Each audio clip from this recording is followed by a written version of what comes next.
प्यारे दोस्तों, आज हम इस वीडियो के जरिए ये मैसेज आप तक पहुंचाना चाहते हैं।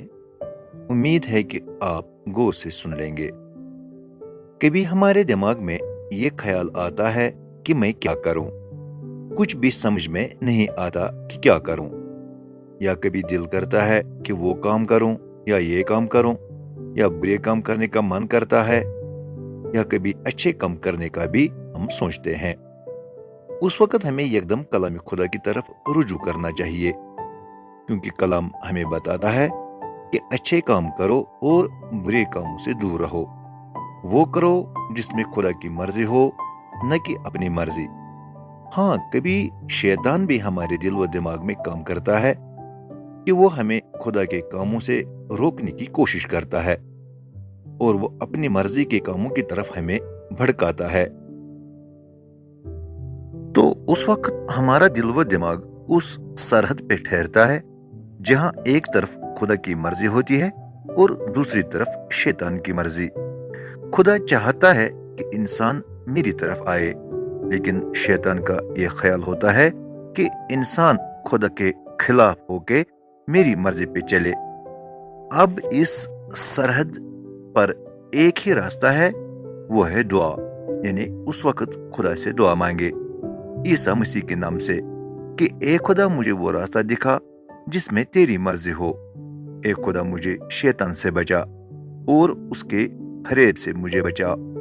ए खुदा, मेरी मदद कर, मेरे साथ रह और मेरे दिल व दिमाग को छू ले, जो इस वक्त इस सच्चाई और झूठ के दरमियान खड़ा है, जो इस वक्त सोचता है कि मैं क्या करूं। ए खुदा, उस वक्त हमें गाइड कर और हमें अपनी तरफ आने की समझ दे।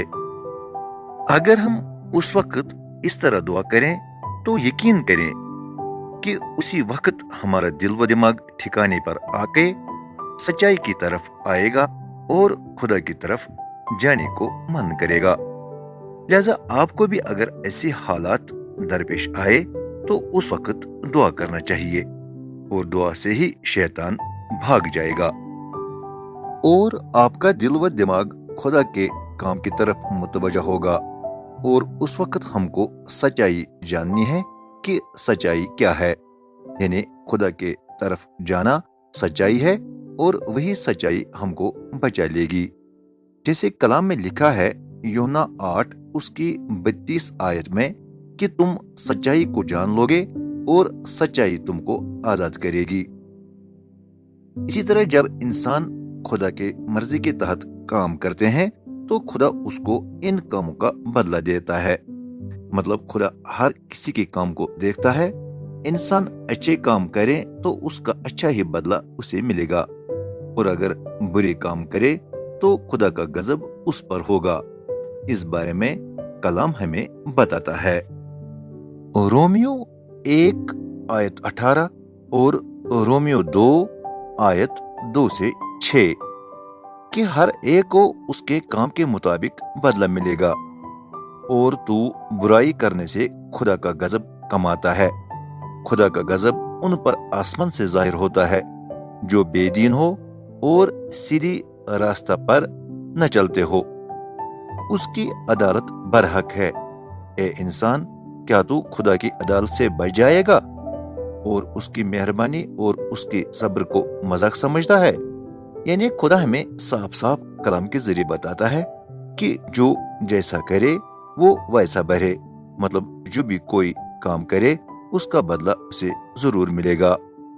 यानी खुदा की रहमत व बरकत अच्छे काम करने वालों के लिए और गजब व कहर उन लोगों के लिए है जो गजब को खुद बुराई करने से कमाते हैं। और जो बेदीन हैं या बुरे रास्ते पर चलते हैं उनके लिए ये गजब आसमान से जाहिर होता है। और खुदा कहता है कि ए इंसान, मैं तुझ पर मेहरबान हूं और मैं सब्र करता हूं कि तू बुरे रास्तों को छोड़ दे। क्या तू मेरी अदालत से बच जाएगा और मेरी सब्र व मेहरबानी को तू मजाक समझता है? लिहाजा हमें ये ज़हन में रखना है कि खुदा की अदालत बहुत बड़ी अदालत है, इससे कोई बच नहीं सकता। और हकीकत में जब हम कोई बुराई करते हैं तो खुदा उसी वक्त फौरन उसकी सजा नहीं देता, इसलिए कि खुदा साबिर है, यानी वो सब्र करता है, वो देखता है, वो इंतजार करता है कि शायद ये इंसान मेरी तरफ मुतवज्जा हो जाए और बुरे कामों को छोड़ के मेरी सच्चाई को जान ले और इस पर चले। इसलिए खुदा हमसे मेहरबानी के साथ पेश आता है, और वो सच्चाई क्या है? वो है सिर्फ ईसा मसीह पर ईमान रखना। अगर हम ईमान रखते हैं तो हम बुरे काम नहीं करेंगे। हमेशा वही करें जिसमें खुदा की मर्जी हो, उसकी खुशी हो। लिहाजा हमें अपने आप को जांचना है। जैसे कलाम हमें बताता है कि तुम अपने आप को आजमाओ कि तुम ईमान पर हो या नहीं। अपने आप को जांचो, क्या तुम अपने बाबत ये नहीं जानते कि यीशु तुम में है, वरना तुम ना मकबूल हो। 2 कुरिन्थियों 13 का 5वीं आयत। यानी हमें अपने आप को आजमाना है कि हम ईमान पर है या नहीं। हमें खुद को जांचना है कि अगर हमें ईसा अल मसीह है तो हम ना मकबूल नहीं बल्कि हम मकबूल हो। यानी हम ईसा मसीह के बगैर कुछ भी नहीं है। इसके बगैर हमारी जिंदगी नामुकम्मल है, उसी से हम मकबूल हैं। आइए हम दुआ करें कि ए खुदा, ये वीडियो सुनने वालों और देखने वालों को हमेशा सच्चाई जानने की सोच और समझ दे। इन्हें वो दिल दे जिसमें आप हो। इनकी मदद कर, इनको अपनी अदालत से बचा, इन्हें अपनी रहमतों और बरकतों से भर दे। आप तो बड़ा मेहरबान हैं, हम सब पर मेहरबान हो जा और इनका और हमारा ईमान मुकम्मल ईसा मसीह पर कायम रख। ये दुआ मांगते हैं ईसा मसीह के नाम से, आमीन। उम्मीद है कि आपको ये मैसेज समझ आई होगी और पसंद भी आई होगी। बस यही इल्तिजा है कि आप इस वीडियो को शेयर और लाइक करें। मिलते हैं अगली वीडियो में, तब तक खुदा आपको सलामत रखे। जय मसीह की